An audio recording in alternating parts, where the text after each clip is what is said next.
둘째로 다시 살아나리라는 뜻은 예수님의 믿음을 받으라라는 그런 뜻입니다. 우리가 예수님을 믿는다고 다들 얘기하지만은 이 믿음의 핵심은 무엇이냐면 부활이 없는 믿음은 죽은 믿음이라는 것을 가르치고자 하는 것입니다. 요한복음 11장 24절에서 26절 말씀에 보면은 마르다가 이르되 마지막 날 부활 때에는 다시 살아날 줄을 내가 아나이다 라고 얘기하니까 25절 예수께서 이르시되 나는 부활이요 생명이니 나를 믿는 자는 죽어도 살겠고 무릇 살아서 나를 믿는 자는 영원히 죽지 아니하리니 이것을 네가 믿느냐라고 얘기하고 있습니다. 예수님께서 마르다에게 하시는 말씀의 요지는 나를 믿는 자는 죽어도 살겠고 무릇 살아서 믿는 자는 영원히 죽지 아니하리라고 이 믿음이 무엇인가를 못 받고 있는 것입니다. 이 뜻은 믿음은 그 핵심이 부활이라는 것입니다. 그리고 부활은 마지막 날에 일어나는 것이 아니라는 것입니다. 지금 살아서 체험하고 눈으로 보는 것이 바로 모든 것이 부활이라는 것입니다. 즉 살아서 부활을 체험하지 못하면 죽어도 부활을 체험하지 못하고 살아서 순간순간 부활을 체험하지 못한 사람은 부활의 자녀가 되지 못한다는 것을 말하고 있습니다. 그래서 바울은 전도하면서 당하는 고통이 너무 심하여 차라리 죽고 싶다고 말을 하지만 성도들의 믿음을 위하여 사는 것이 좋다고 합니다. 그 고통을 이기는 것을 말하고 있는데 고린도전서 15장 31절에 보면은 형제들아 내가 그리스도 예수 우리 주 안에서 가진 바 너희에게 대한 나의 자랑을 두고 다하는 하노니 나는 날마다 죽노라 라고 고백을 하고 있습니다. 이 말씀의 중요한 것은 바울은 매일매일 죽고 매일매일 부활한다는 것입니다. 이와 같이 죽음과 부활이 연속하는 것이 인생의 삶이라는 것을 자기는 깨달았다 하는 그 얘기입니다. 그 이유는 믿음의 핵심은 부활이라는 것을 말하려고 하는 것입니다. 그래서 고린도전서 15장 14절과 15절 말씀에는 다음과 같은 말씀이 있습니다. 그리스도께서 만일 다시 살아나지 못하셨으면 우리가 전파하는 것도 헛것이요 또 믿음도 헛것이며 믿음이 헛것이라 했습니다. 부활함이 없으면 15절 또 우리가 하나님의 거짓 증인으로 발견되리니 우리가 하나님이 그리스도를 다시 살리셨고 라고 증언하였습니다. 만일 죽은 자가 다시 살아나는 일이 없으면 하나님이 그리스도를 다시 살리지 아니하셨으리라 라고 말하고 있습니다. 이 말씀의 중요한 것은 우리 주께서 부활하신 목적은 우리의 믿음을 완성하기 위함이라는 것을 말하고 있습니다. 부활이 없는 믿음은 죽은 믿음입니다. 죽어서 살리라 라는 말씀에서 우리는 믿음으로 승리하는 삶을 우리에게 선물로 주겠다는 것을 우리가 알아야 한다는 것입니다. 이러한 믿음을 깨달을 때 인생은 크나큰 변화를 체험합니다. 인간의 모든 연약과 슬픔과 절망과 서러움과 외로움을 이기게 하는 힘이 바로 부활의 승리로 나타나는 것입니다.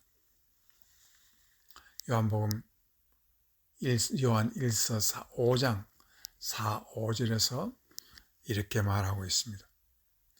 무릇 하나님께로부터 난 자마다 세상을 이기느니라.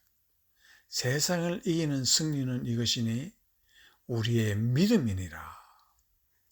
예수께서 하나님의 아들이심을 믿는 자가 아니면 세상을 이기는 자가 누구냐? 우리의 믿음이 승리하는 것은 믿음 속에는 부활이 있기 때문이고 예수께서 하나님의 아들을 믿는다는 것은 예수님이 거룩한 성령으로 부활하심으로 하나님의 아들로 인정되셨다라는 것을 로마서 1장 4절에 기록되어 있는 것이 이 5절의 말씀입니다. 예수님이 하나님의 아들로 확정되시는 것은 부활로만 되었습니다. 그래서 죽어도 사신 예수를 믿는 것은 우리가 죽음을 이겼다는 사실입니다. 그래서 사도행전 4장 10절에서 15절 말씀해 보면 너희와 모든 이스라엘 백성은 알라. 너희가 십자가에 못 박고 하나님이 죽은 자 가운데서 살리신 나사렛 예수 그리스도의 이름으로 이 사람이 건강하게 되어 너희 앞에 섰느니라.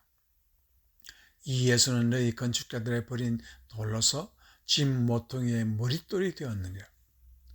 다른 이로서는 구원을 받을 수 없나니 천하와 사람 중에 구원을 받을 만한 다른 이름을 우리에게 주신 일이 없음이라 하였더라. 그들이 베드로와 요한이 담대하게 말함을 보고 그들을 본래 학문 없는 범인으로 알았다가 이상히 여기며 또 전에 예수와 함께 있던 줄도 알고 또 병나은 사람이 그들과 함께 서 있는 것을 보고 비난할 말이 없는지라 명하여 공회에서 나가라 하고 서로 의논하여 이르되. 오늘 이 말씀은 오순절 성령 세례를 받은 후 겁많은 사도들이 완전히 변했습니다.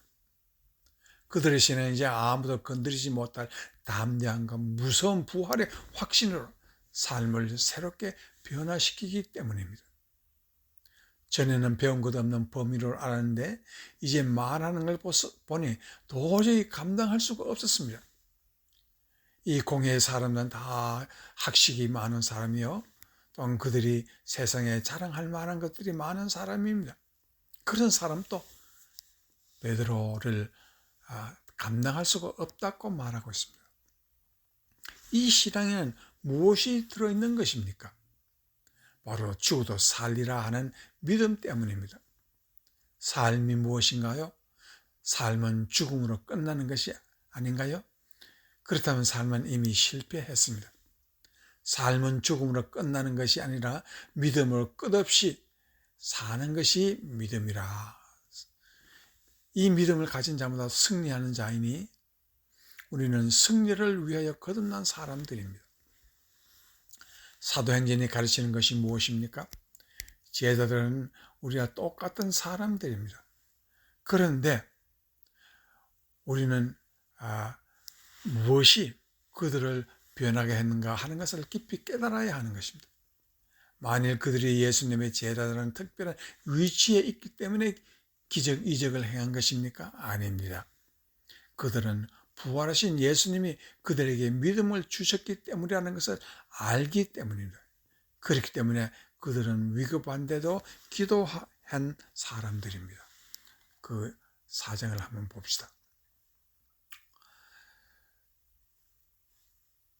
바울과 실라가 빌립보 감옥에 갇혔고 매를 많이 맞고 서럽고 슬플 때에 한밤중에 기도하고 찬송한 사건이 기록되어 있는 것이 사도행전 16장 24절에서 31절에 드러나 있습니다. 그가 이러한 명령을 받아 그들을 깊은 옥에 가두고 그 발에 착고에 튼튼히 채웠더니 25절 한밤중에 바울과 실라가 기도하고 하나님을 찬송하며 주의 소리를 듣더라. 이 말은 바울과 실라는 예수를 전하고 또한 로마를 향하여 법을 어긴다라는 말을 듣고 간수가 로마 군인들이 그를 감옥에 집어넣고 매를 많이 맞았습니다. 그런 사람이 이렇게 기도하고 찬송하고 있습니다. 이 밤중에 찬송 소리는 많은 죄수들이 들을 수 있었습니다. 그리고 26절에 보면 이에 갑자기 큰 지진이 나서 옥토가 움직이고 문이 곧 다 열리며 모든 사람의 매인 것이 벗어진대라 라고 말하고 있습니다. 27절에 간수가 자다가 깨어 옥문들이 열린 것을 보고 옥의 문이 열렸으니까 관수로서는 절대적인 위급 상황입니다. 죄수들이 도망한 줄로 생각하고 칼을 빼어 작을 하려 하거늘. 28절 바울이 크게 소리질러 이르되 네 몸을 상하지 말라. 우리가 다 여기 있노라 하니 간수가 등불을 달라고 하면 뛰어들어가 무서워 떨며 바울과 실라 앞에 엎드리고 그들을 데리고 나가 이르되 선생들이여 내가 어떻게 하여야 구원을 받으니까 하거늘 이르되 주 예수를 믿으라 그리하면 너와 내 집이 구원을 받으리라 라고 말하고 있습니다. 인생살이 변하는 순간입니다. 높은 자리에서 사람을 매로 치던 로마 장교는 이제 죽게 되었고 죽게 되었던 바울과 실라는 오히려 그를 살리려는 사람이 된 것은 바울과 실라의 한밤중의 기도와 찬송이었습니다. 이 삶이 바로 부활의 삶입니다. 믿음을 가지고도 살면 감옥에서도 승리가 있고 가난과 절망에서도 승리가 있습니다. 이 승리는 믿는 자들에게 주시는 하나님의 선물입니다. 이러한 부활의 거룩하신 믿음을 항상 믿음의 승리의 길을 이라는 것을 확신하고 여러분이 그 길을 갈 때에 하나님은 여러분과 함께 하실 것입니다. 그리고 여러분은 항상 부활의 승리의 축복을 받는 여러분이 될 줄 믿습니다. 이 축복을 받는 여러분이 되시기를 주의 이름으로 축원합니다. 아멘.